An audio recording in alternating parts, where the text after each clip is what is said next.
پہلے ایک ہفتے تک مسلسل بارش برستی رہی، پھر رہی سہی کسر سیلاب نے پوری کر دی۔ بلوچستان کے ضلع نصیر آباد کی تحصیل چھتر کا یہ ماجرا ہے، جہاں نہ صوبائی حکومت کا کوئی نمائندہ پہنچا، نہ ضلعی انتظامیہ کا کوئی عہدیدار آیا۔ گھروں کی چھتیں اور دیواریں گرنے سے کئی ایسی ہلاکتیں بھی ہوئیں جنہیں بروقت طبی امداد مل جاتی تو بچ سکتے تھے۔ ضلع نصیر آباد کی تحصیل چھتر میں برسات ایک ہفتے تک مسلسل برستی رہی۔ لوگ بارش تھمنے کا انتظار کرتے رہے کہ سیلابی صورتحال نے آ گھیرا۔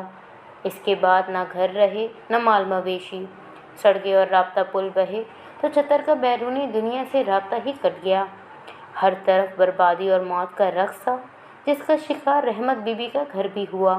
چھت گرنے سے بیٹی کا سر بری طرح زخمی ہوا۔ بروقت ٹانکے لگ جاتے تو بیٹی بچ جاتی، مگر بند راستے سر کے کھلے ہوئے زخم کی راہ میں حائل ہو گئے۔ خون اتنا بہا کہ زندگی ہی بہہ گئی۔ چھتر کے رہائشی منظور کی کہانی بھی یہی ہے۔ گھر کی چھت گرنے سے اس کی والدہ شدید زخمی ہوئیں، تا دیر درد اور اذیت سے تڑپتی رہیں اور اسی عالم میں ان کا انتقال ہو گیا۔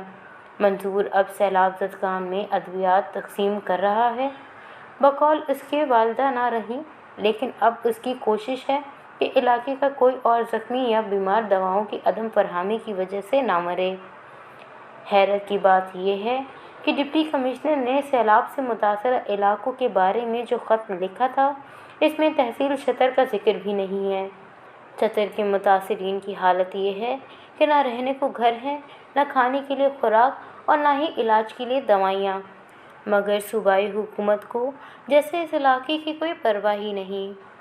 وش نیوز، نصیر آباد۔